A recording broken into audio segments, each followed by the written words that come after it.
Hey guys, this is Jay Lethal, the Black Machismo, and whoa, the Nature Boy, and you're listening to the Potsy and Tino Show. It's the Potsy and Tino Show. Talk the facts and let opinions blow. Laughs, hot takes, and maybe a rant. Two best buds with the mic and a plan.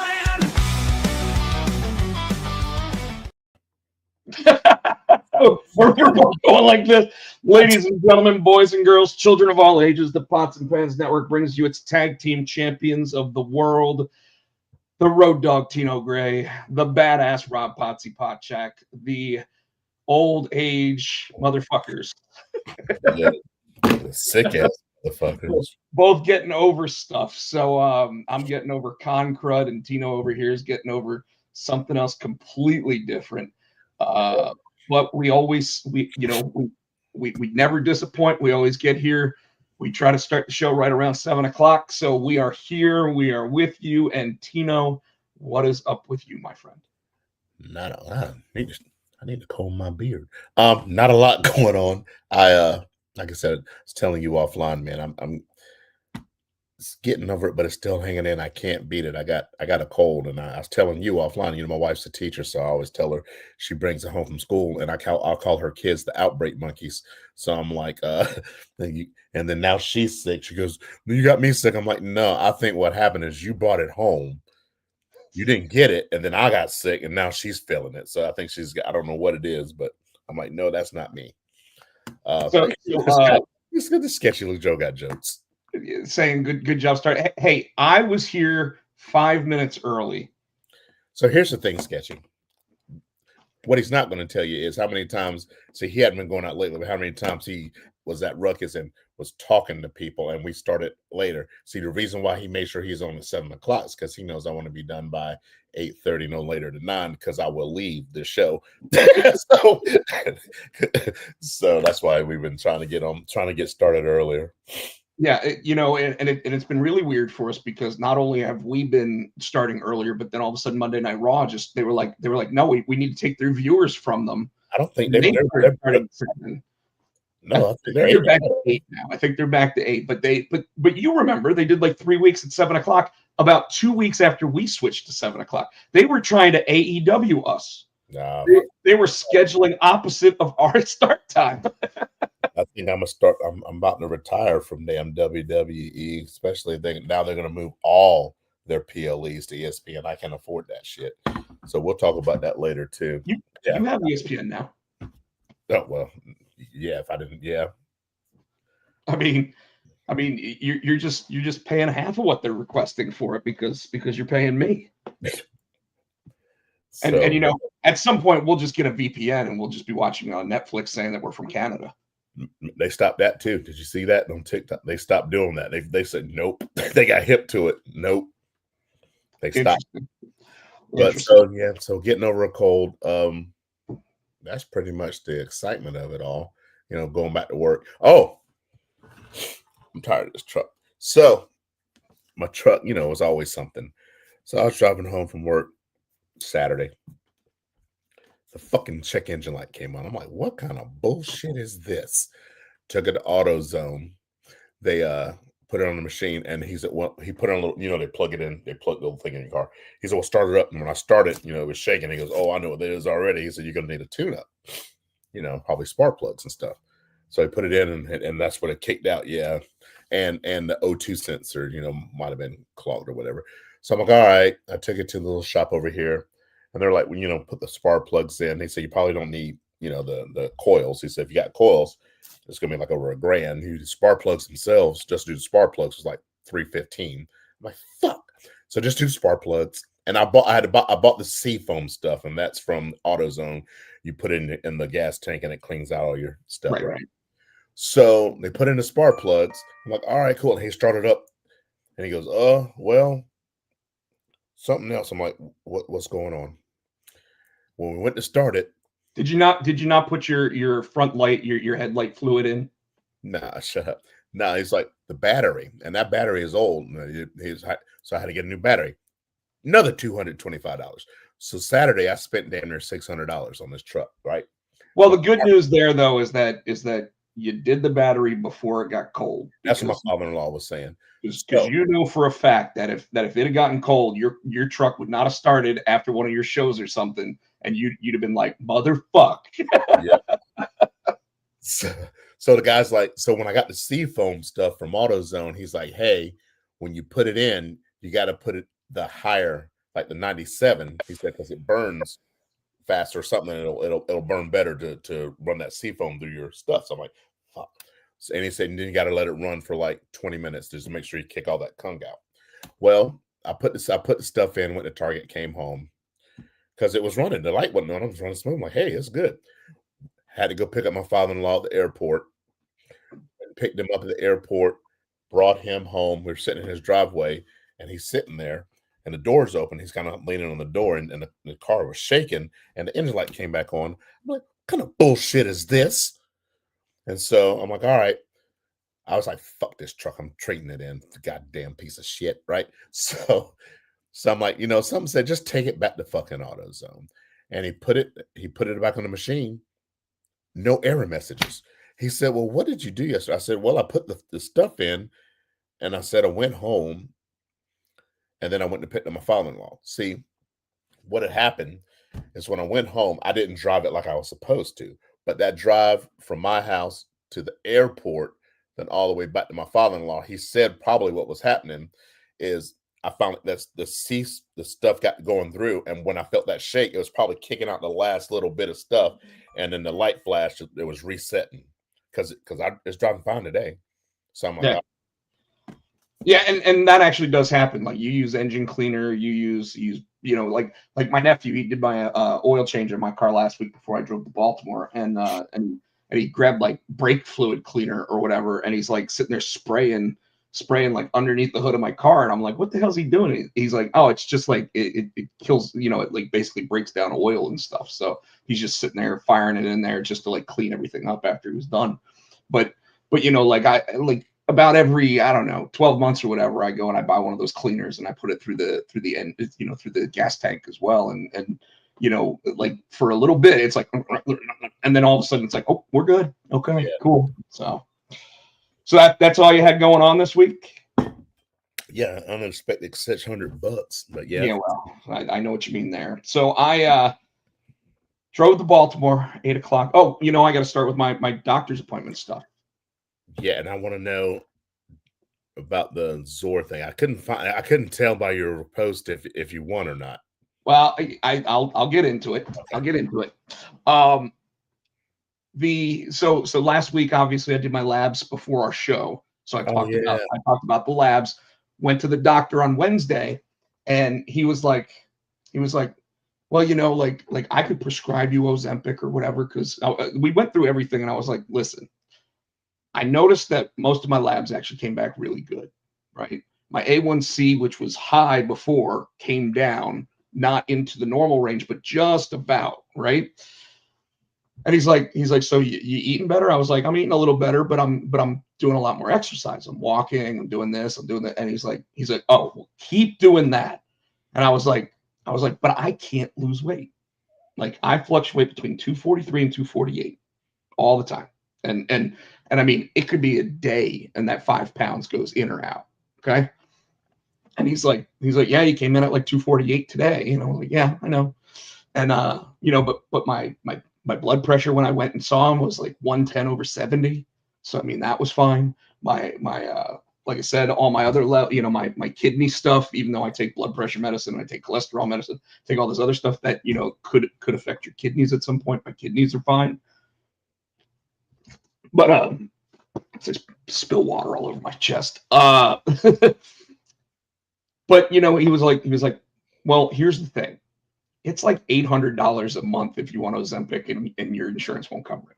And I was like, yeah. And I noticed that, with what I'm on, it does cover it as long as it's for diabetes. And he goes, Rob, you're not even, you're barely pre-diabetic at this point. So I can't prescribe it to you for that reason. And I'm like, there's gotta be something. And he goes, okay, we'll put you on a different medicine that, you can get for like $4, for your 90-day supply. It's called metformin, which is a diabetes medication, but people are known to lose up to like 20 pounds on it. Well, I used to take metformin. They took me off and put me on the Ozempic. Well, but you probably came back as type 2 diabetic, right?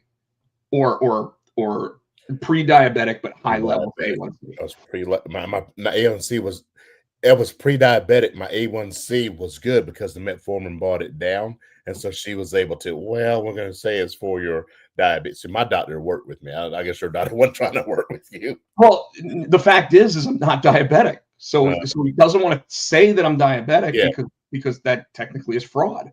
You're not even pre-diabetic? I'm 0.1 in the, so it was 5.7 and 5.6 is normal. Yeah, mine is 6 something. So yeah. And again, it's because of the walking 5 days a week and doing all that stuff. So anyways, he put me on metformin, which I'm going to say this right now: if I didn't just eat just because I wanted to eat something, I don't have to eat anymore. I never feel hungry. That's what Ozempic does. Well, I know, but like this was instant. Like the Ozempic, from what I've been told, like the first couple of weeks you get into the thing of that. So like today I ate twice. I ate like half of what I normally eat, and I'm like, well, I guess I'm just putting the rest of it in the fridge, Yeah. So anyway, did that, got all that stuff, got all my prescriptions and everything taken care of. Like I said, they put me on metformin, which is fine. At low dosage of it too, not even like a high dose of the thing or whatever. And I drove up to Baltimore at like 8 o'clock in the morning Friday. Got there about 1:32 in the afternoon. Went and hung out at the Baltimore Comic-Con for the day, basically talking to a bunch of people that I know, because people from here go to that show because they typically do pretty well at it. And I wasn't tabling or anything, so I was just walking around. Watched SmackDown, and then Saturday we had a 3-hour signing at the Ringo nominees booth. So we're sitting there, Michael and myself. He brought me my gift, which, you know what, I forgot to bring one up, so I might have to run downstairs and go get it. But the trading cards that we did, he brought them, and and when you can tell them now, because we still hadn't told them. We still hadn't. Right. Yeah. So we created a trading card that has the entire trade paperback of Zor on it. I thought that was so freaking cool. And we did it through the gift bags that they gave out at the Ringo Awards. So we had to do 300 of them just for that. So we did 500. So Michael and I actually still have 100 of them each. Now I'm down to about, I don't know, 85 of them at this point, because I just kept giving them away to people.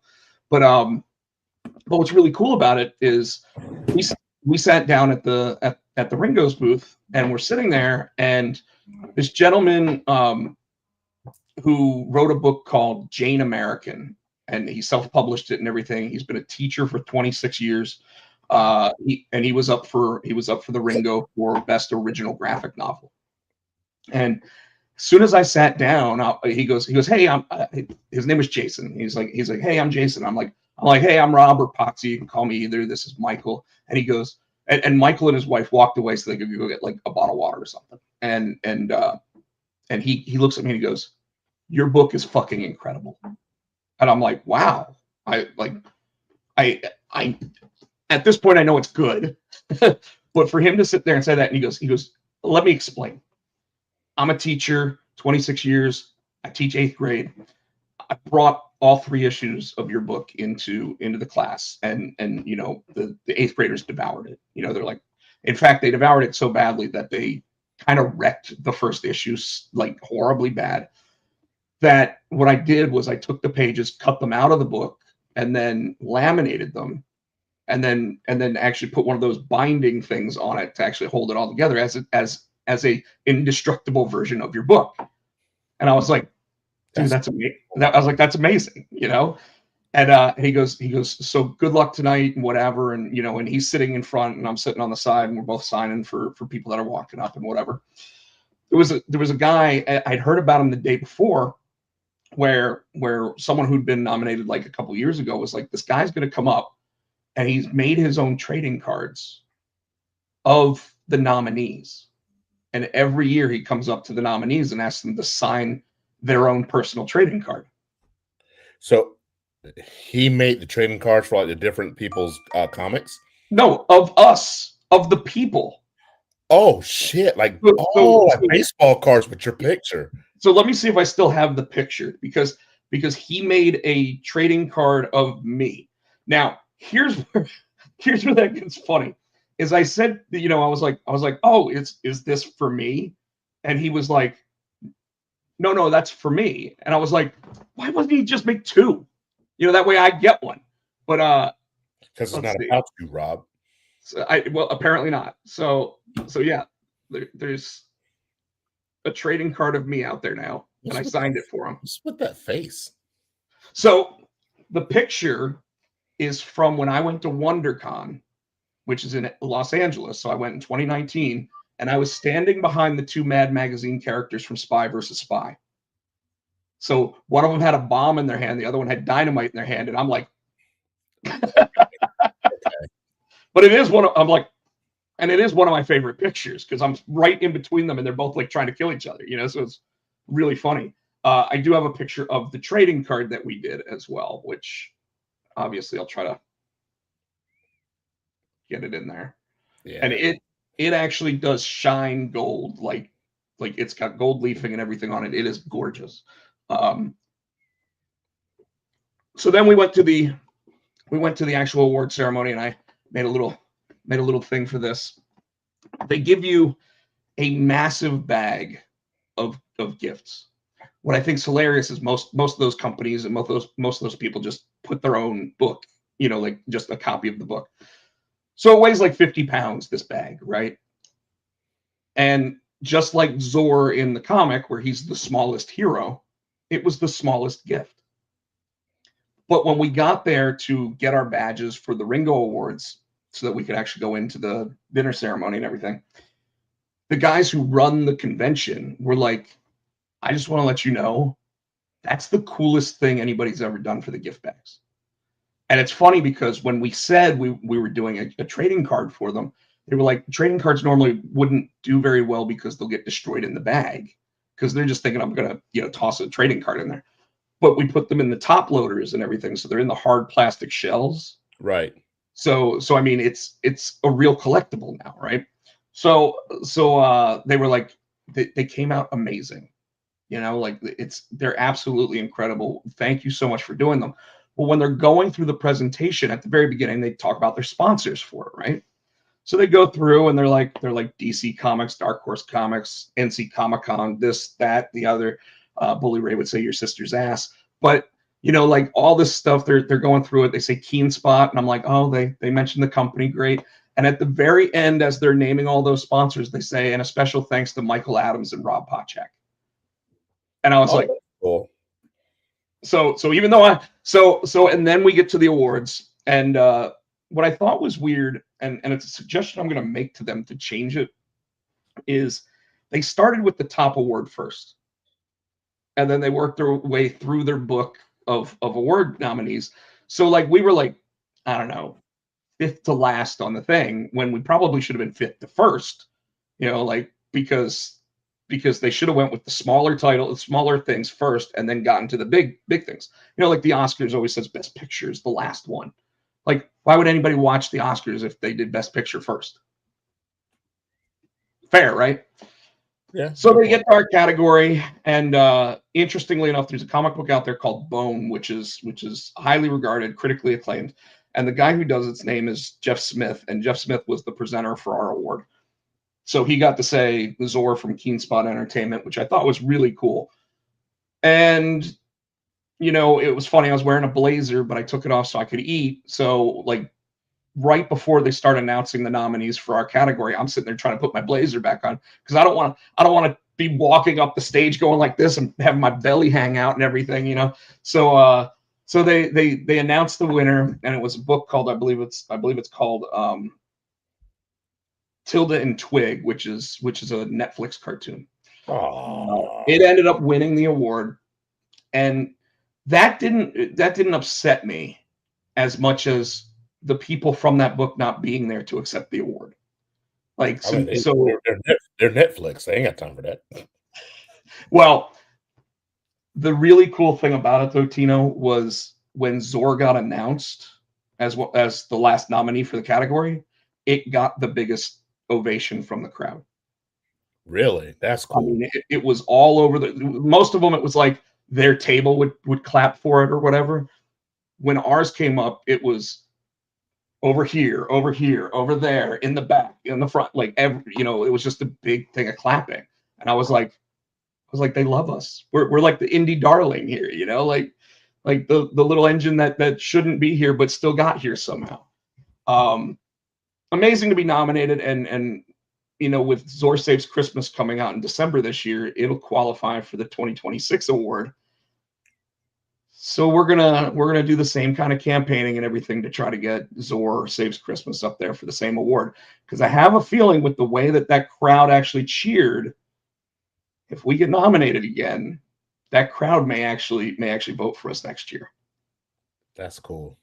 Yeah. And so and Zor, I got a chance to preview. Yeah, Zor Saves Christmas. You got to read the whole thing. Without giving anything away, so people still have to buy it. What did you think? Dude, it was a cute, feel good. It was like, I won't say it was a quick read, but I was like, I'm like, no, yeah. I mean, I was going through all the emotions. So yeah, dude, it was good. It was good. I pulled some tomfoolery with the script on that one. And I've posted some of the art process from Michael because like, I did the early sketches. I sent you a couple of them. I put a couple of them on, I think I put a couple of them on Facebook. I don't know if I put them on Instagram, but I put the drawings that I did and then Michael's actual finished artwork from it. And it's amazing to see that, like, my really sloppy, sketchy art stuff, he was able to turn into like magic, which is really cool. But as I was writing the whole thing, I was like, well, we could make it really easy and have him be able to save the day really quick. And then I was like, nope. So every time he thought he was like, huh. All of a sudden I'm like, That's what it was. I was like, man. Because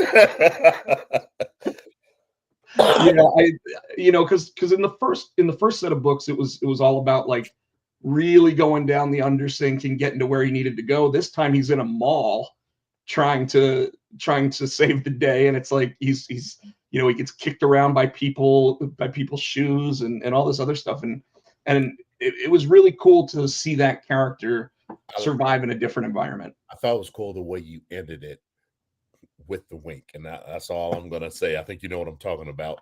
That I was like, wow, I wouldn't have thought of that, but hey. Well, I think if you remember correctly, even issue 3, like after he saves the day, he does a little wink. Yeah. So, but we wanted to try to make it have the same kind of heart and feel and everything else, and I think we accomplished it. It's a smaller story. It's not meant to be, it's only going to be 1 issue. It's not going to be 3. So I mean, like, people can pick it up and just, get through it. If as it comes out in December, anybody who's trying to, I think it'd be a good stocking stuffer. I do too. It's a $6 book. It's not anything crazy. The Fight or Flight Comics in Raleigh, North Carolina, has an exclusive cover by a local artist named Ryan Rhodes, and that cover, which is not in the catalogs or anything because you can only buy it at that shop, is Zor getting his tongue stuck to a candy cane. So a Christmas story. A little nod to A Christmas Story, but he's like on a Christmas tree, and he's just trying to pull his tongue away, and it's like sticking out like this. My favorite Christmas movie. Michael Adams' cover, co-creator, his cover for it is a little homage to Home Alone, where he smacks his hands against his face. Mine was Ernest Saves Christmas, which is kind of where I stole the name for the book from. So instead of it, where the poster for Ernest Saves Christmas is Ernest like dangling on a tree, mine is Zor dangling on the star on top of the tree. Nice, because he's so small.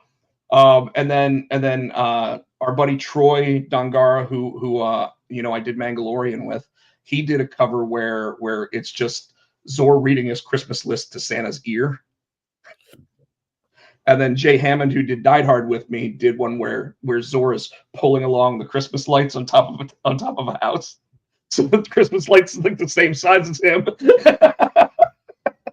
Nice. So yeah, so we got some really cool covers for it. I think everyone's going to love the book. The orders came in for it this week. It did okay. I was pleasantly surprised. I have a feeling it's going to be something that we maybe next year we sit there and if it wins the award, we try to reprint it, put it out at Christmas again. Here, man, because like Nicole just went over with it to her best friends every year at this time of the year. They get together because Hallmark comes out with the Christmas movies. So so they go every Saturday, I think whatever Saturday in October, and they go and she goes over there and they do what they do. I'm getting a bunch of memes of Mariah defrosting. So yeah, it's that time of year. So last thing I'll say about the Ringo Awards was staying at the host hotel was a smart idea because it meant I could take that gift bag back up to my room and not have to carry it around with me all night.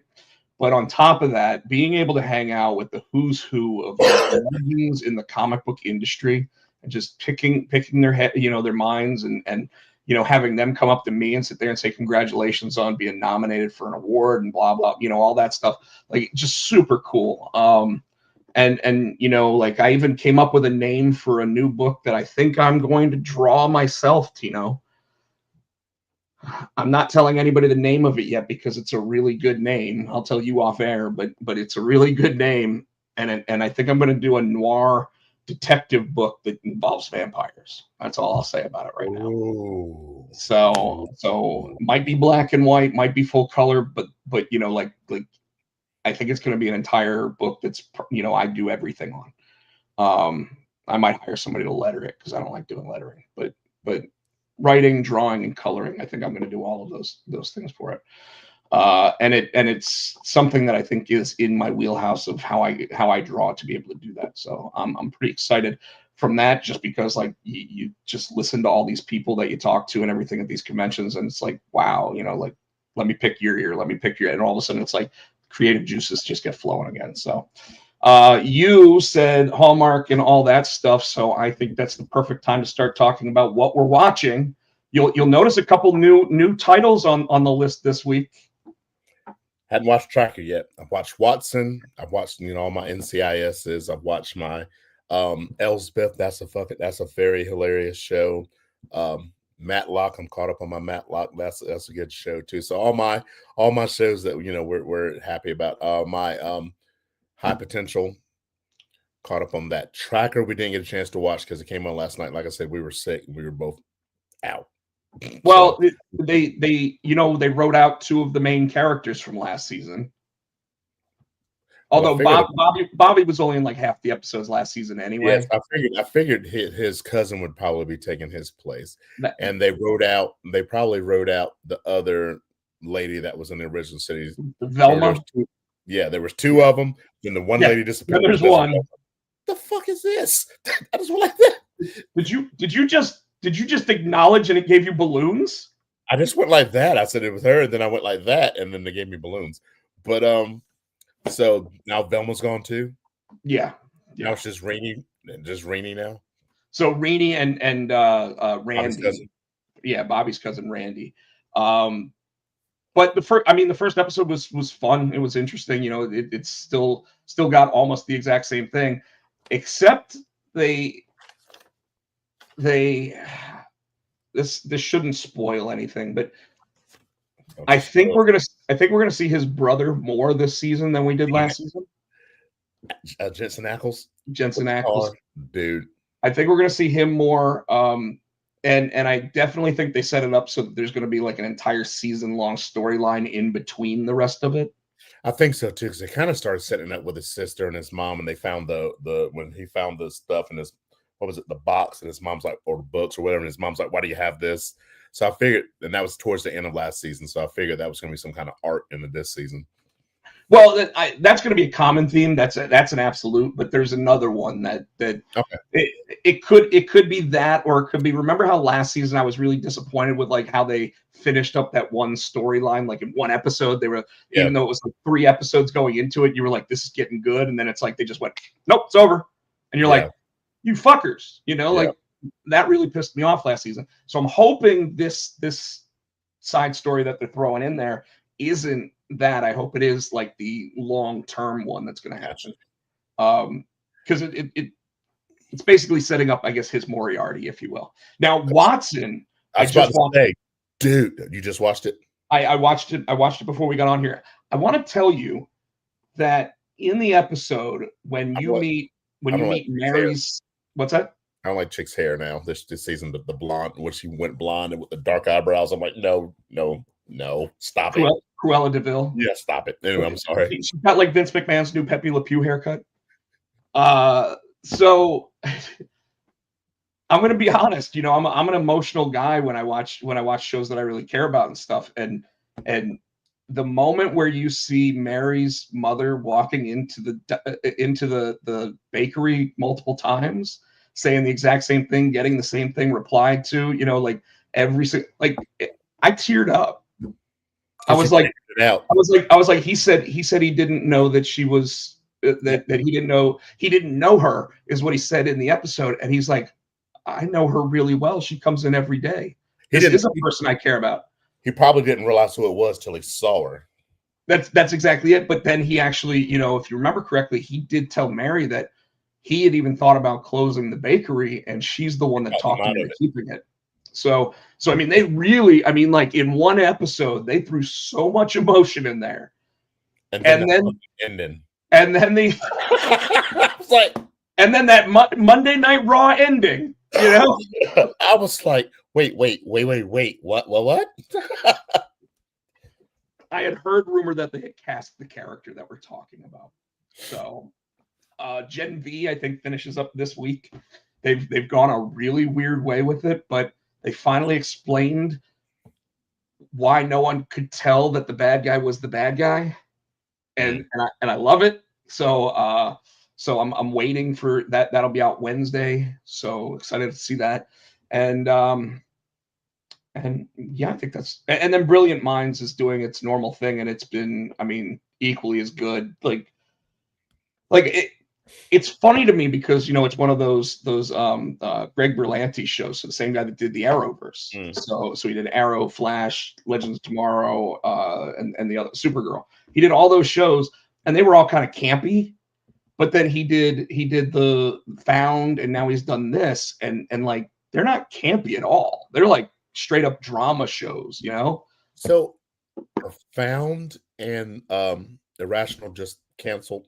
Yeah. I think I knew Found was, and they were trying to find a new home for it, but they canceled Irrational too.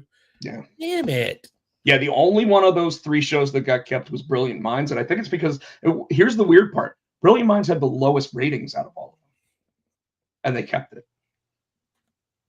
Now Watson, I think that, you know what? I'm not even going to beat around the bush. Sherlock Holmes shows up at the end of the episode, folks. You know, like, damn, Rob. I know. I just had to say it, but here's why. The reason why I have to say it is because the reason why you cast that character is because they were afraid that the show was going to piddle off, and you know, not have a home like Fox where you keep it on for 8 years like House. You sit there and you run at like with CBS and NBC, you only get so long to keep those shows on the air if they're not getting ratings. So a John Watson without a Sherlock Holmes, you kind of have to have that Sherlock Holmes character show up at some point. So I think they did it now, almost jumping the shark, because they're afraid that they'll get canceled by the end of the season. And if they didn't have Sherlock show up until the end of the season and then they get canceled, then you don't get to have those cool stories.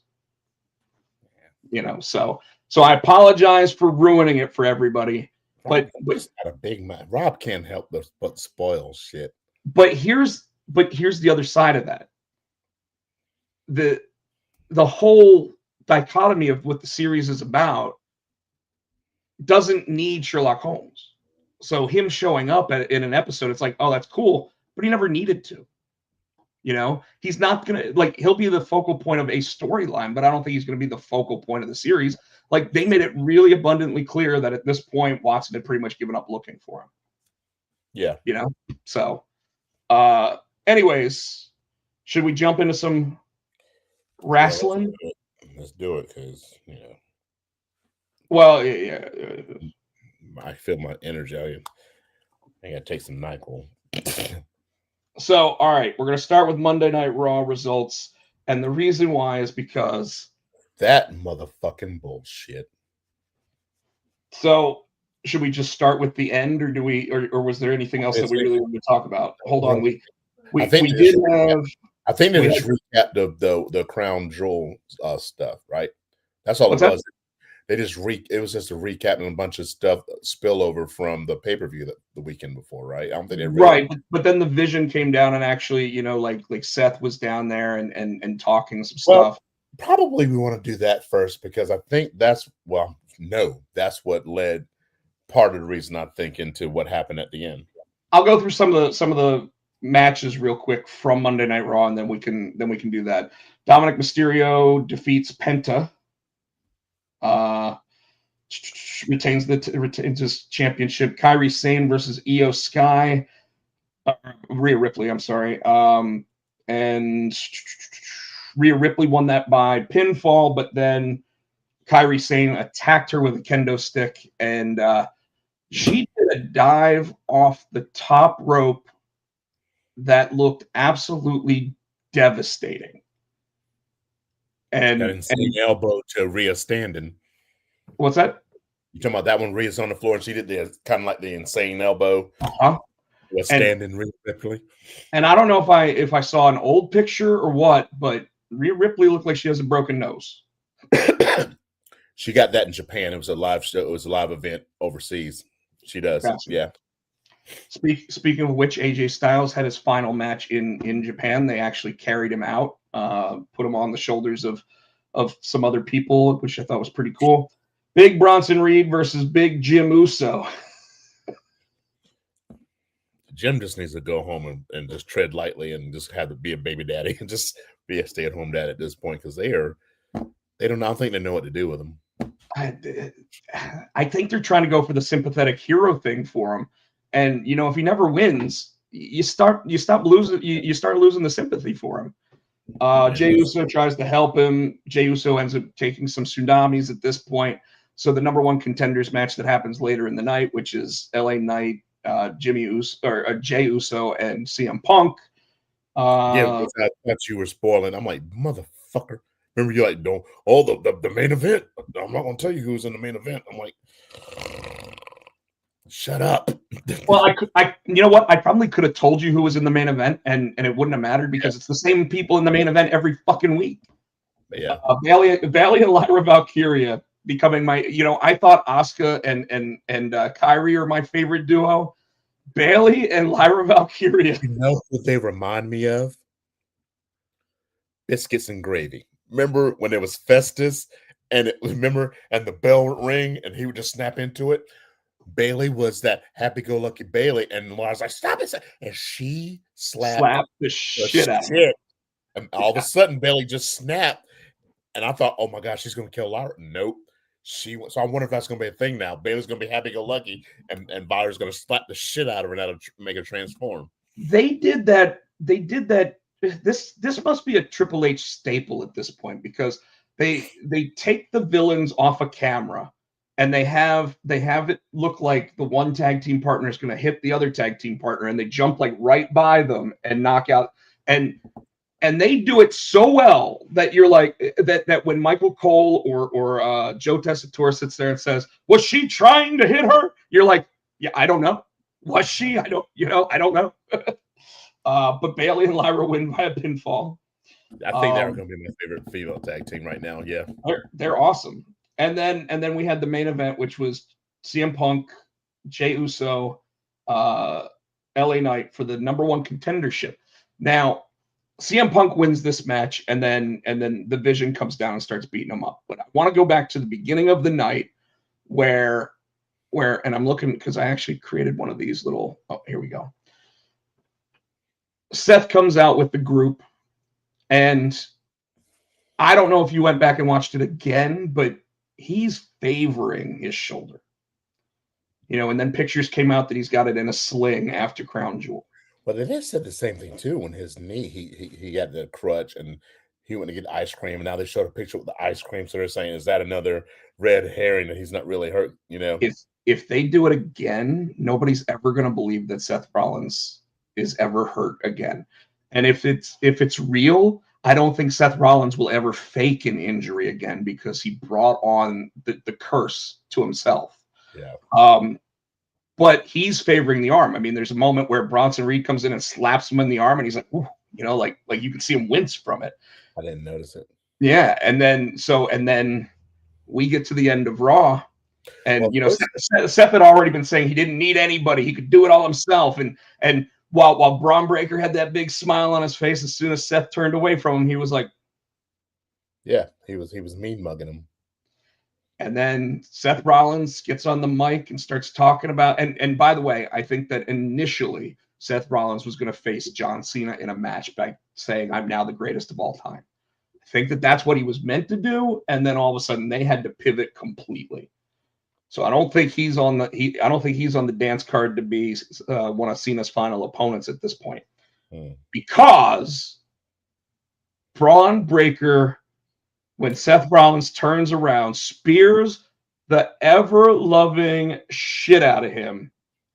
And then he looks at Bronson Reed, who just has this mean mug looking at him, and he goes, you need to make a decision. You're either with me or you're not. Or you're not. And he's like, so what is it? And Bronson Reed looks at him, looks down at Seth, looks back at Braun Breaker, goes around his back, slides Seth over, and tsunamis the shit out of him. And so then got Paul Heyman covering Seth, and then Braun Breaker did the same thing. He snatched Heyman up. He said, "You with us, or you're not." And then he just grabs their hands and holds them up. And Breaker's holding the belt in his left hand. Heyman's got his right hand. He's in between them. So Michael said we knew that they were going to turn him. So I wouldn't add Brock to this group because it's got to be Braun Breaker that's going to be the new leader of this group, right? I heard that Brock was probably it was a way to bring Brock back with Paul too. I've heard that too, Michael. So it's a possibility, but it has to be known that it's going to be, when Brock's here, he's with us. When Brock's not here, he's not. And there's no leader when Brock's around. We don't tell Brock what to do. We sit there and let him handle his own business kind of thing if he ends up joining. I don't think he does. I wouldn't be surprised, however, if you see like a Carmelo Hayes join this group and you start seeing him on both shows. I'm wondering if a Jimmy Uso doesn't join that group. What about an Obafemi? Like obviously you've got a great mouthpiece for Paul Heyman. So if they're afraid that these other two don't have the right mouth to speak on, that's one thing. But a Carmelo Hayes in this group would be great. Find another 26, 27-year-old, and you really do start creating a new legacy or whatever. So and then you could be on both shows. They can be on both shows anyway, but Carmelo's on SmackDown. Yeah. But you wouldn't see them putting like a Jey Uso or a LA Knight or something or any of those guys. I've heard the rumor that it could be CM Punk that actually is the guy that is pulling all the strings behind the scenes on it. But I don't think so. I think it really does have to be Braun Breaker's time. If you want to give him the ball, it's time for him to run with it. So I wouldn't be surprised if they do a gauntlet match or something saying that Seth Rollins is out and he's got to relinquish the title tonight. We'll find out, and we'll talk about it next week, I'm sure. But yeah, and folks, I told Tino last week, whatever you do, don't look at your notifications on anything. And I turned off my ESPN notifications. I turned off Bleacher Report, turned off all of that. So now I'm not going to get any of those match updates or anything as they happen. But I told you not to do, to do the same thing. And you were like, you just can't help yourself, can you, motherfucker? And I was like, I was looking out for you. I was not telling you anything about it. I wasn't telling you who it involved. I wasn't telling you what it was about. I said, turn off your notifications or you're going to get, your phone's going to get blasted with them. Yeah. And so, crazy damn night, like who, and them turning on Seth allows for, let's say, if Seth's able to make it back by WrestleMania time, if he is really hurt, then that allows for Braun Breaker versus Seth Rollins to happen at like Mania. The other side is if it's all a work, because CM Punk's still supposed to get his match at the next PLE, then Seth could be the one behind it all along and just be like, yeah, just take it easy when you spear me, you know? He scared the shit out of him. And He really did. And if you know, so again, if you go back and watch the end of Raw, when he spears him, Seth Rollins is like lifting that arm up so that when Braun Breaker comes in, he's got it fully, like, you know, so he's not taking any brunt on his shoulder. So I mean, like, he's either super selling the injury or he's super seriously injured. And Seth Rollins, I hate to say it, he's been injury prone over his career. You know, like he's never missed the big events, but it's because he probably, you know, gets himself back way too early and then he re-injures himself. NXT from last week, we've got Battle Royal to determine the number one contender for the NXT Women's title. We've got Josh Briggs versus a returning, always Z ready with an R, Matt Cardona. Although he actually called himself something else. Yeah, what did he call himself? It was, I don't remember what it was. Was it the complete Matt Cardona? Something, but they were still cheering, woo, woo, woo, and which was cool. I'm surprised that Shawn Michaels didn't pull a rib on him and actually play old radio. Yeah. Ricky Saints wants to find out who's challenging him, and it brings out Trick Williams. Matt Cardona versus Josh Briggs. The last time Matt Cardona was on WWE television was as Zack Ryder, and that was what, like 5 years ago at this point. I mean, he's been in Ring of Honor, he's been in TNA, he's been in AEW, he's been everywhere around the world. And you know, what I always find funny is people talking about how, like, with Matt Cardona, he keeps calling himself like the indie god and whatever, but all he ever talks about is, I don't know why WWE doesn't bring me back. Because he knows where his bread is buttered. And surprisingly, who gets the win here?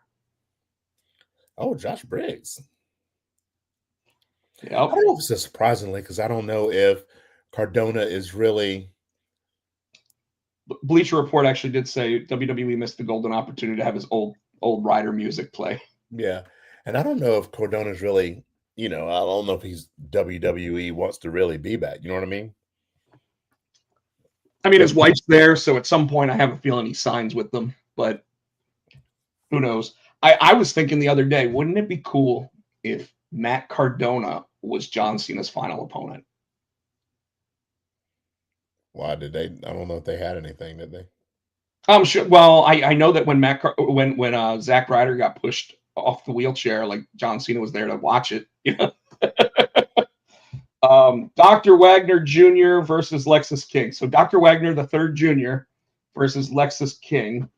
Dr. Wagner Jr. defeats Lexus King in a pretty meh match, which I guess gives Ethan Page and Dr. Wagner a Day of the Dead match at Halloween Havoc. Then we had Zarya versus Blake Monroe. And I don't know if you've heard how Blake Monroe actually says Rhea Ripley, but she calls her Rear. Like, that's how it comes out of her mouth when she says it. And I always think it's funny because it's like, she's just talking about her butt. Rhea Ripley. Blake Monroe wins the match, but Zarya looked strong. And she only lost because she got wait, no, she didn't get distracted there, did she? Let's see. The match ending was predictable when it comes to Monroe cheating, but the way she did it was strange, using such a small weapon that nobody would be able to identify. Oh, yeah, she used the thing out of her hair. I think it's smart. Stabbed her right in the fucking throat. Yeah, that's right. Yeah. Ariana Grace got her dad to give Stax an X Division Championship match. When did they get together? Like, they came out holding hands. And she's like, and then he's like, "You can my future son-in-law." I'm like, the fuck did I miss? I watch NXT every week. That must be going on over on it might be on TNA. Yeah. TNA. Hank and Tank versus the Culling versus Chase U. No contest. Booker T seemed very concerned with how few students Chase U seems to have these days. Women's battle royal, but go ahead. I was going to say, because I was looking at Michael Turner, he said that Cena's last match should be against Cardona, and I'm saying it again, and it came across TikTok again, and I said it then before it came out on TikTok, right? Cena's got a match with Dom. So and I think, and he's going to beat Dom, and his last match is going to be Gunther, and Gunther's going to take that strap from him. I'm calling it, dude. That's I'm putting it this way, and in fact, what we should do is we should have what we expect, which is exactly what you said at Survivor Series in San Diego, Dom's hometown. I expect Dom to lose that belt. Then I actually hope that Gunther comes out and actively challenges Cena right there. That way, you actually have a little, standoff between the two of them before you have that whole Saturday night's main event. But you also did hear that The Rock actually said he has some influence on the Kelsey's podcast and said, if John wants it, I'll be there. I'm so him to sit his damn ex-alien looking at grandpa ass down somewhere and shut the fuck up. All right. The battle royal at the end of it, Tatum Paxley wins. Yes. I think that's going to cause that friction. I think Lyra's pulling double duty. I think that's going to obviously cause trouble between her and Lizzie, whatever the chick's name is. And she's going to get kicked out of the calling. Izzy Dane. It's going to her and Izzy Dane are going to have a feud now. I think that's leading to that. And I think I would love to see damn Tatum win that title. That would be Swerve, just like it was when No Girl's the champion now won it, right? When Jacy Jane won it, nobody expected it. So nobody's expecting Tatum Paxley to win that title. That would be awesome, because I think it's time for JC to come up.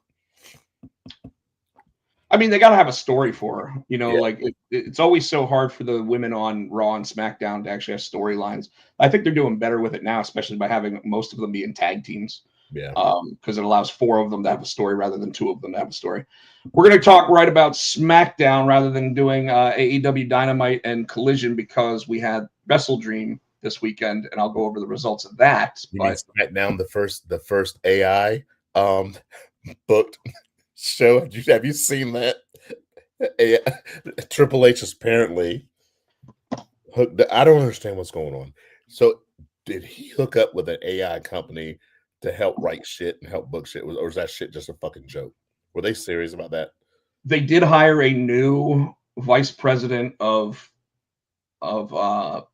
future technologies, which pretty much means AI stuff. Apparently, they allowed it to book its first show, and it had Bobby Lashley on it.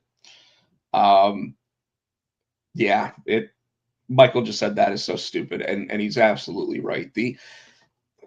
Now we're getting lazy now. We don't want to book. We just, hey, I ain't got time to write it. Run it in a machine. Let them spit it out.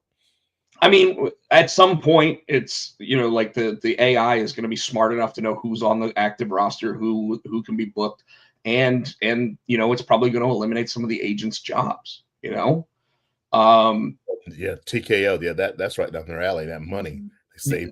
Exactly. So when you sit there and you ask, is this something that they're really doing? The answer is yes. They're a major company that has a lot of people on staff. And what's the number one expenditure? Staff. Unfortunately, it means that the wrestlers are becoming more of a number rather than whatever. But like I said, we're not going to talk about AEW Dynamite or Collision, because we're going to talk about Wrestledream. Yeah.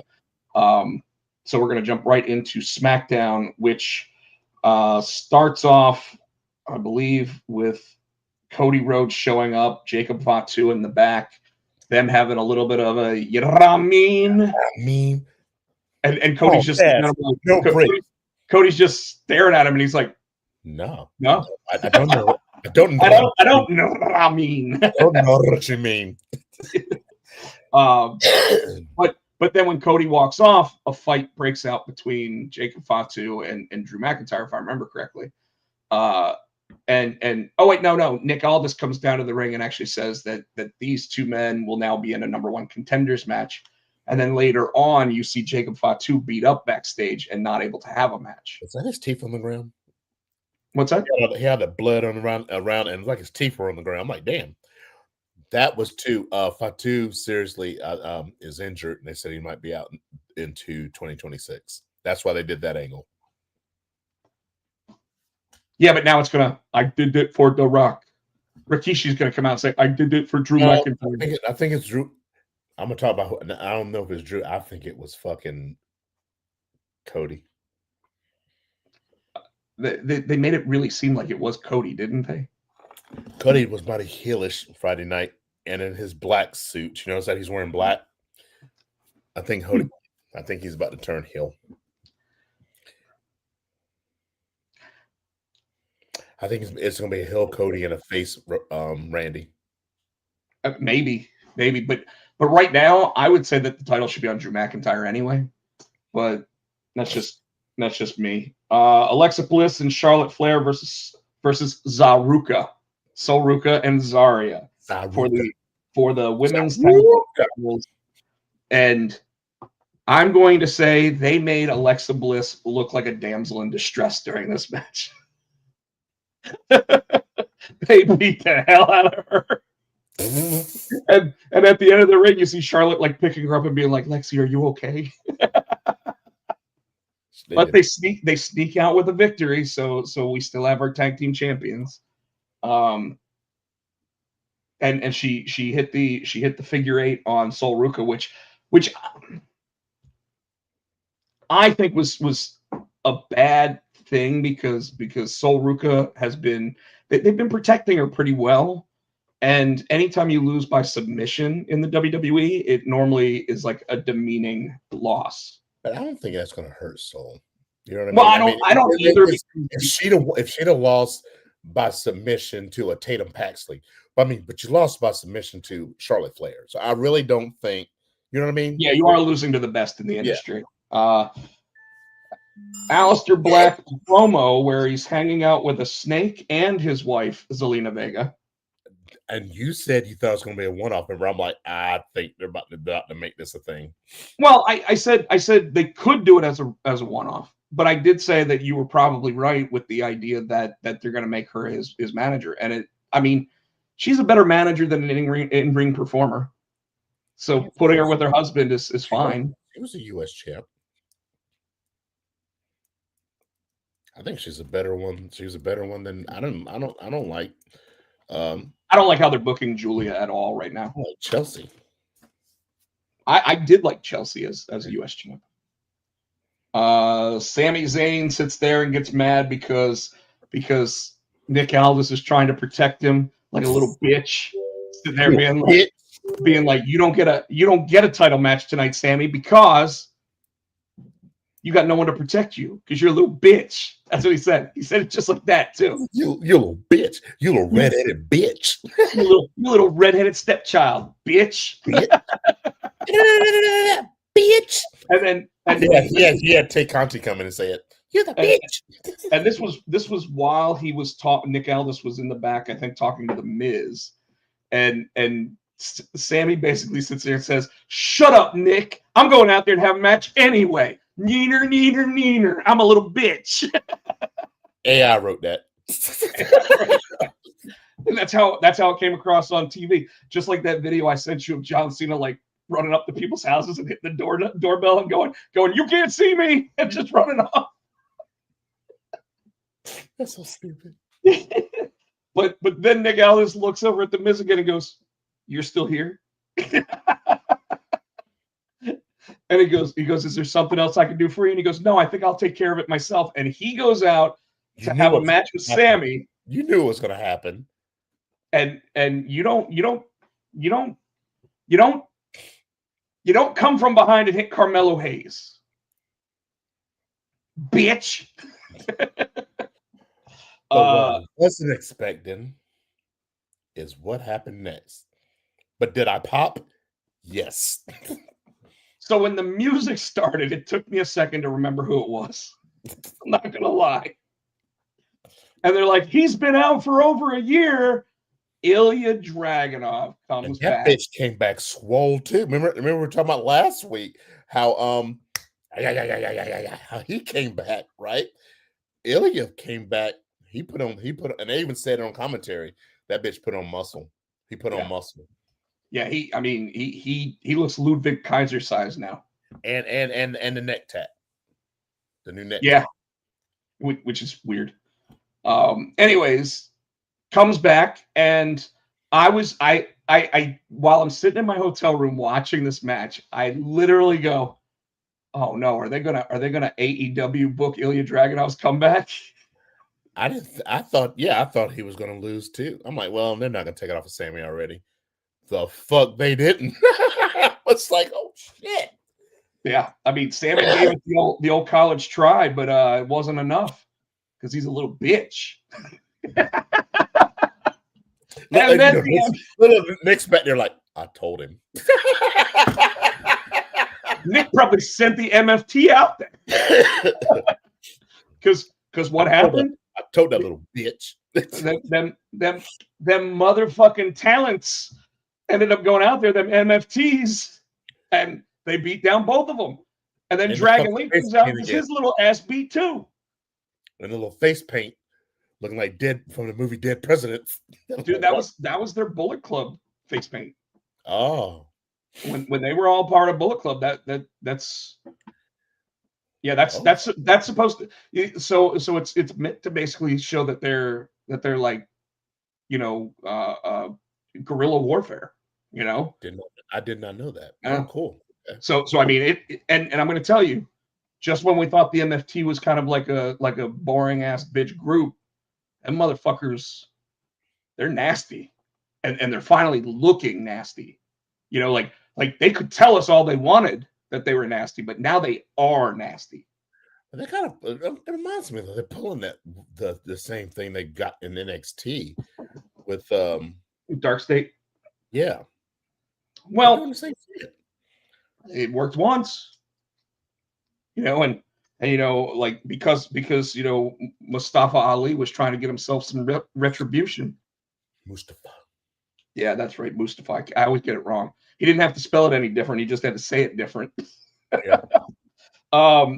So if I had to guess, I'm going to say that we are going to get the MFT versus Sammy's group at War Games.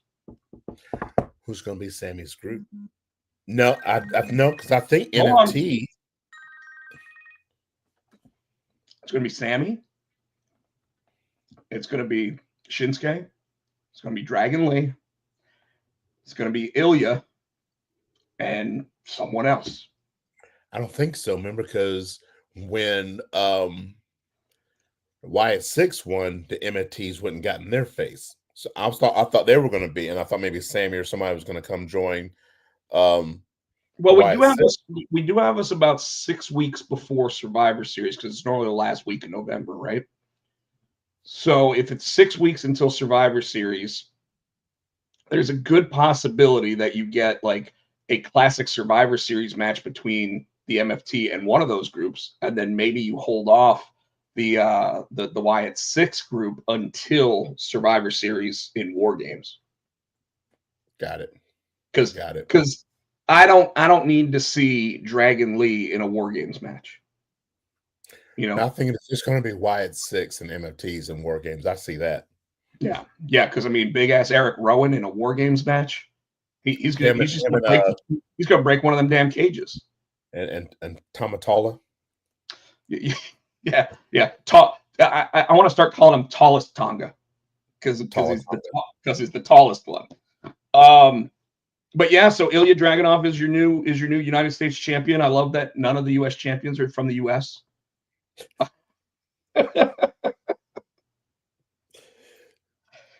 It's just weird to me. It was Ray Phoenix. It wasn't Dragon Lee. It was Ray Phoenix. Sorry, I got them mistaken. Yeah. So Ray Phoenix I actually wouldn't mind seeing in that kind of match, because he actually was in what was that match in AEW? Which one? The blood guts. Oh, Blood and Guts. Yeah. Let's see. Then we had Kiana James and so Tiffany Stratton was interviewed backstage. Kiana James rolls up and starts talking to her, and then Tiffy sits there and just shuts her up. Motor City Machine Guns are backstage and say it's their 1 year since their debut, and I'm like, it has been? Yeah. She challenged Kiana to a match next week. Oh, yeah, because she was tired of listening to her. Mhm. Los Garzas versus the Motor City Machine Guns. That's that AI shit again. The Motor City Machine Guns win by pinfall with the Skull and Bones. Jacob Fatu is sputtering blood backstage. Drew McIntyre makes his entrance with a smug ass grin on his face, and then Cody Rhodes comes out and says, just like Sami Zayn, I'm making the match, bitch. in his damn wingtip shoes. How you gonna wrestle in some you know what I thought? You know what I thought the funniest part about this was? Not a single moment in the match did Cody ever decide I'm going to undo the top button on my shirt. So he had the shirt on the entire time he's doing this match, and I'm like, he's got to be sweating in that thing. He's got, he's wearing wingtip shoes. He's probably got a garter on underneath them pants. Garter? He had a girdle on underneath the shirt to make himself look swole. Shut up. And then in the middle of these two having a match that they did ring the bell for, they get separated by all this security, and that's just the end. And it was like, no, he got disqualified because he hit him in the face with the belt. That's right. So the match did actually end. I was taking phone calls and everything about where I was going to be, in like 20 minutes after. That was a heelish thing. He just fucking clocked him in the face, not the head, in the face with that belt. You know what it gave me the vibes of? Remember when The Undertaker could not beat Brock Lesnar, so he took the easy road and crotched him? Yeah. It gives me that vibe. Like nobody was going to boo The Undertaker, but they'll boo him doing that. But then they're going to cheer him at the end of the match when he wins. Like with Cody, I think that they're still going to I hope they don't go full on heel turn yet. I hope that it's just a new part of his attitude. Because maybe and by the way, a lot of this is because 2 weeks ago was like the lowest rated SmackDown since they moved. And it was like the lowest viewed episode of Raw since they moved to Netflix. So they're trying to do different things. That's why you got championship changes. You've got Bron Breakker sitting there and finally saying, "Fuck you, Seth, you little bitch." So all right. I guess we're up to Wrestledream at this point. Let me pull that up because we're making good time. Well, I want to point out that Wrestledream, I think, started with its pre-show, had 4 matches on their pre-show. I'm not going to go over those. Fuck a pre-show. But the last one of those matches on the pre-show was your favorite tag team versus FTR. That's right. That's right. Jet Speed. That's your favorite tag team.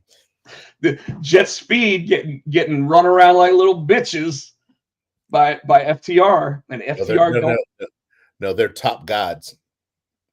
Remember, because now they've got Megan Bain with they're the top gods. Yeah. So they opened the show, but get this. That match started before the end of the pre-show and flowed into the first match. Of course it did. And FTR was like, look at you two. Look at you two collecting your paychecks, not getting any wins. Guess what? No win tonight either. That's right. No wins for you, bitch. No wins for you, bitch. So here it was. I actually did put that up there. FTR versus with a comma, apparently, Jet Speed.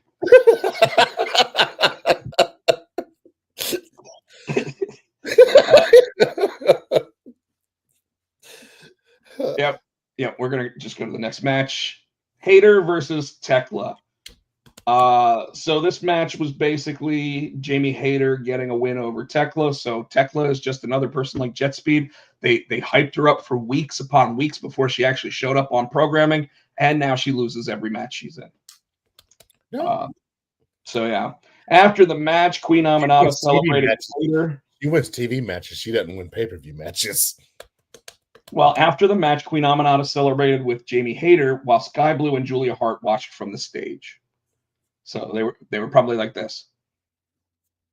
Mm-hmm. Sky Blue goes, I just got these titties. I ain't running down there.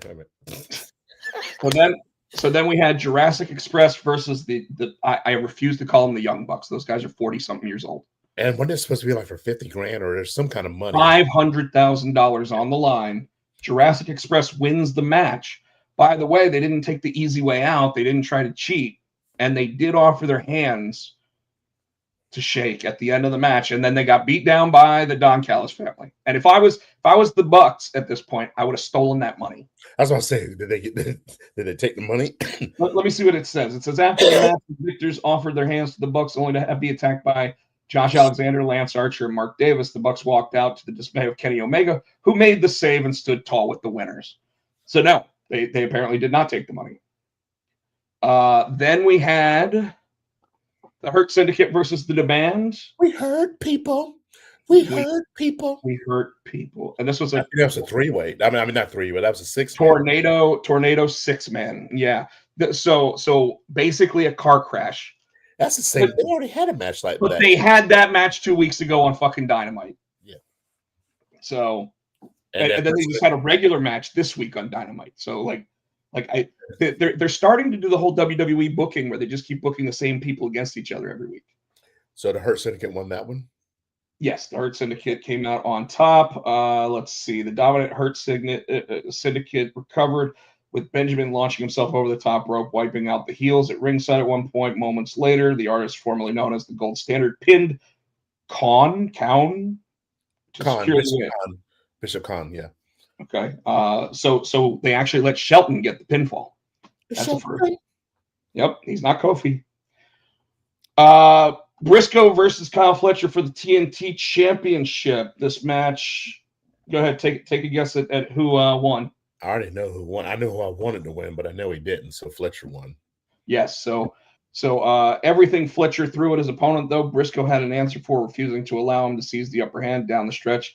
Fletcher sent the challenger into the referee, delivered a low blow, and a brain buster. So it looks like this rivalry will continue. And I guess if you want to actually get a lot of heel heat on Kyle Fletcher, putting him up against Mark Briscoe is the way to do it. Then, in a moment of terrible booking, the Women's World Title match. Toni Storm, I'll tell you in a minute. Oh, I know why, because they put it on before Monet. That's yeah. So Chris Statlander defeated Toni Storm to retain the title. So Toni Storm loses, I think, what is her first singles match in AEW since winning the world title the last time. Wow. Toni, I guess she's not the flavor of the week anymore, you know. She probably wants time off, and Toni was like, "Fuck you, you gonna lose." Then, from what Bleacher Report actually says, they said a show of respect from Storm further legitimized the champion's new role as the face of the women's division, only for Mercedes Moné to interrupt in order to get her out of the ring. Because Mercedes Moné, who didn't even have an opponent tonight, came down for an open challenge, which goes on after the Women's World Title match. And don't forget, she is now 10-belt Moné, which 11. Is 11. So she tied Ultimo Dragon, or she beat Ultimo, because now she's saying she's the ultimate champion. Did you hear the rumor that Tony Khan is paying other promotions to put their titles on her? No. Yeah. Yep. No, she's not good enough to do it on her own. Well, I mean, bookers still make the decision, but if you're not working at one of those other promotions, why do you want to put your title on her? So, Mercedes Moné's open challenge, Mina Shirakawa takes on the champ, and do you want to guess who wins? Moné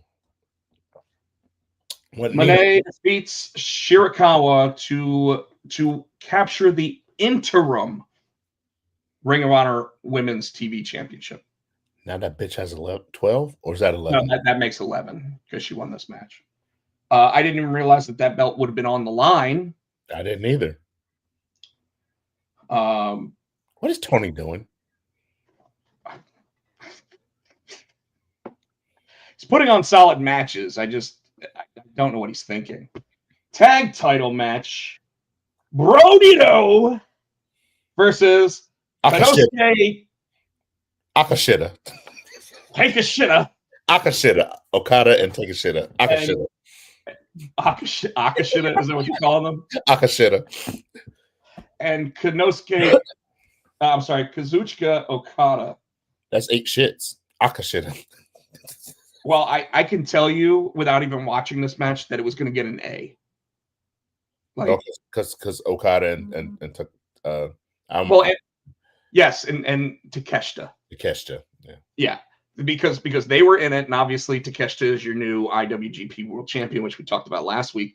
But you got your Continental Champion or your International and Continental Champion, but not your Intercontinental Champion in Okada. But also because you literally have the most fascinating tag team to watch today in Brodito. I love Brodito. Dude, they're like I love it. I love it. It's what you know what it is? It's exactly what WWE should have done with Gable and Otis. Yeah. Because they could do that. Yep. The champions took advantage with Bandito delivering a 21-gun suplex to Okada and got the win. Good. Now we have 2 matches left. We have Hangman and Samoa Joe, and we have Jon Moxley and Darby Allin. Which one do you think went on last? Moxley and Darby. Even though Tony Khan has forever said the world title's his final match in a night. But because Jon Moxley in his mind is still the world champion. Yeah, that must be it. They put on Hangman Adam Page. And by the way, when we get to that match, I am going to laugh so hard at it, and I'm not going to tell you why yet. Okay. Hangman and Samoa Joe world title match. Hangman wins. Of course. Samoa Joe and the Ops look like they've turned heel. I thought I saw that was going to be happening. Why would they do? And what we thought was probably just going to be a once-over match between these two looks like it's going to be a feud that continues. Hangman and Joe? Mm-hmm. Why? What happened? Let me see. This was a good physical match that told the story that it needed to. Joe was the aggressor for most of the match, was the better wrestler. Page was resilient champion who absorbed everything thrown on him as he kept. No, that doesn't actually explain it. After the match, the Ops, Powerhouse Hobbs, and Shibata joined the combatants in the ring. Just when it appeared as though Joe was about to show him the respect that he earned, the heels flattened the champion, beating him down and laying him out with the world title. So yes, it looks like the Ops have gone bad, which makes me wonder what's Hook think about it. Well, Hook's with Oh, please don't tell me he's with the Kyle O'Reilly group. No, he's with Eddie Kingston. Interesting. They're going for tag titles. Interesting. Okay. What? So it was an I Quit match. Which one of them said I quit? Do you know? Probably Darby. I doubt it would be Mox. Moxley said I quit. What? Now I want to point out that over the past couple of weeks, at least one of them has been dragged by a car. One of them has been set on fire. Moxley. Suffocated with a plastic bag. One of them has been put in a coffin and locked. Not really, because the top is already broken off. They beat the shit out of Darby Allin in a prison. He crawled to the ring. In the pre-show, Renee Paquette actually said, I can't tell John not to do this. I don't like him doing these things. I don't like the fact that the father of my child, wants to do this stuff. I cannot stand it. I am tired of it. I just want him to come home. I can't like, and he just insists on it. And I think it was as much emotion and real as possible. Really? Unfortunately, that should have been on Wednesday night when you're actually having your broadcast rather than a pre-show that probably 50 to 70% of the people that watch your 7-hour pay-per-views do not watch. They'll probably do the rehash Wednesday. They'll show it again. Maybe. So Darby comes out with a flamethrower. They used those skewers in their foreheads. They used a fish bowl, an actual like rectangular fish Oh, that's a bowl of water. Tank. Yeah, they used a fish tank and actually head held in the water. Oh, and I forgot, they also tried to strangle each other to death and suffocate each other. Yeah. Moxley answered lighter fluid with a taser and trapped him in the bulldog choke while his Death Rider teammates produced a pair of tables from under the ring. Moxley added a Death Rider through the tables set up at ringside as the commentary team wrote him off. From there, the chants of "This is murder" started again. Rained from the stands as Moxley attempted to drown his opponent in an aquarium. The arena darkened, and when the lights came up, Tony Schiavone got to say his favorite thing. Please not. Please, God. It's Sting! Sting used his baseball bat, grabbed Jon Moxley by the throat, choked him, until Darby Allin delivered a Scorpion Death Drop, added a Coffin Drop, and then applied the Scorpion Deathlock among, he was in broken glass from the aquarium. And Moxley then said, "I quit." This is why I want to laugh. The motherfucker was set on fire and showed up 3 days later on television like nothing had actually happened. But yet, a Scorpion Deathlock in glass was what made you quit. Bleacher Report gave the match a C+. I bet the fuck they did. Allin proceeded to punish and then he quit. We have seen matches like this before with Allin absorbing pain and punishment for far too long before the comeback, and this was much like them. It was excessive. It, like most matches involving these two, but it paid off the long-running rivalry and will hopefully be the final time we see them in the same match or segment for the foreseeable future. I hope the fuck so. They set him on fucking fire a month ago.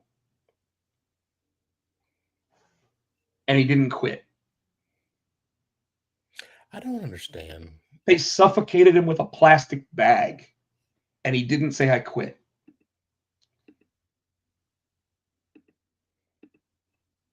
You bring back Sting for absolutely no reason. And by the way, it was Santa Sting. He's got white hair, a white beard with just the Scott Steiner black strip down it now. Shut the fuck. Not kidding. He was wearing a old person's members only jacket. You're lying. I wish I was. And I just don't get it. This and by the way, from how it reads, every match tried to outdo the match before it for the night, and then you end with the exploding death match fizzle out ending. Sparklers. And I also want to point out, and I know that you get your money's worth when you buy an AEW pay-per-view, okay? I understand it. Part of me really likes it. But when you get to those final two matches and you're at like 6, like it went past midnight, and I think they started at 6 o'clock. When you go that long in these kinds of matches, it is just absolutely ridiculous because the crowd is done by that point. You know, we saw it with the 7-hour WrestleMania. That's why they've gone to 2 nights, right? So, but to end with that kind of stinker, and with everybody sitting there saying that they ended with a stinker like that, I don't think Jon Moxley's going away. I don't think he's taking that vacation. I don't think I'm going to see him in Disney World this weekend. Be kind of cool if I did, but I don't think I'm going to see him in Disney World this weekend. So I am glad I didn't watch that pay-per-view. I would have been really pissed off about Mercedes Moné going on after the women's world title match. I would have been upset that Samoa Joe didn't actually take the title, even though he's the harder competitor in that matchup. And this ending would not have given me that feel-good feeling that Sting's final match did. You know? So, in other news, I didn't write a thing for it. I'm just going to go ahead and say it. Vince McMahon was in court earlier this week looking like Pepe Le Pew. I know I mentioned it earlier, but what the fuck is he thinking? Like, he has this huge silver spot and the rest of his hair is black. He thinks it looks good, and somebody told him it looked good. It reminds me of those damn ties where he has the one color here and then it's a completely different colored tie. Like, and he's the only person with those. Like, no one else wears that kind of tie. Like, it's from the Vince McMahon private collection or something. I don't even know. I'm gonna call Mickey Mouse a little bitch. That's what I'm gonna do. Oh God. No, I'm not. Tell Mickey Mouse don't eat the cheese. Anyways, so Tino, that's really all I had. I saw something about at least one more wrestler that is not getting his contract renewed, and I can't remember who it is. But there's been even more news on the front of Chris Jericho and where he will be seen next. Apparently, WWE is getting, and it might be an AI that's doing this for him, but they are preparing a retirement tour and Hall of Fame induction if he wants to sign with them. For WWE? Correct.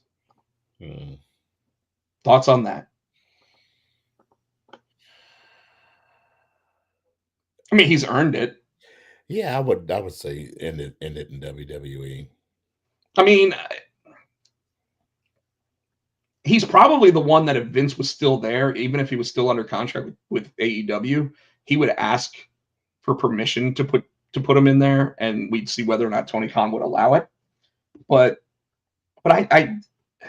he has to go back to being there. I know he says he doesn't care because it's not an actual physical building, but he cares. So, and then of course WWE is also planning now an AJ Styles retirement tour, which apparently is going to be him losing to El Grande Americano every week. Victoria, WWE for. I was reading Michael. Well, I think we're not getting Victoria in the Hall of Fame this year, Michael, because Stephanie McMahon's already been announced as the female recipient, and they normally only put one female in at a time.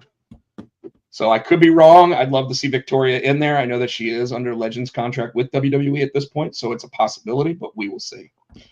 And I agree with you. I think she absolutely deserves to be in there, especially before some of these other people that get in. But, you know, it's not my bag to sit there and call that stuff. So, Tino, you got anything else? All right. Well, I will be in Disney World this weekend at the Food and Wine Festival.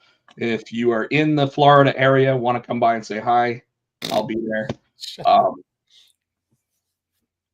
But on top of that, you know, I normally let Tino take us out, but I will say thank you to everybody for everything. We do this show because of you. We love having you here. Please make sure you give us a like, a thumbs up, and comment, subscribe, do all that good stuff. It really help us out. Tino, it's on you, my friend. SC Tino on Insta, on Tino Agre Music on the TikTok.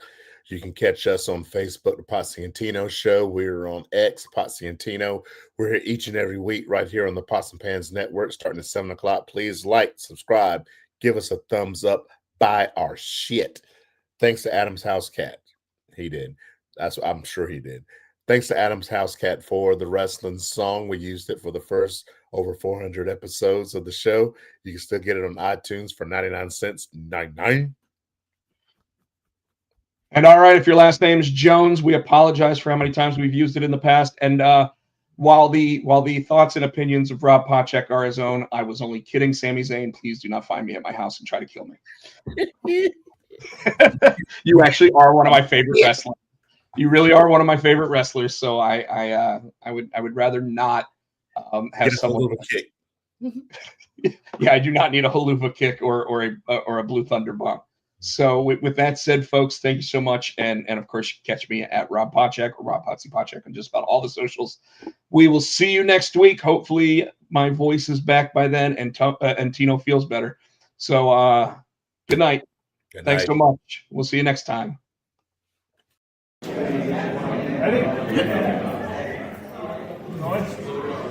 Ownership insurance in the Potsy and Tino. For the Potsy and Tino show. Thanks for watching.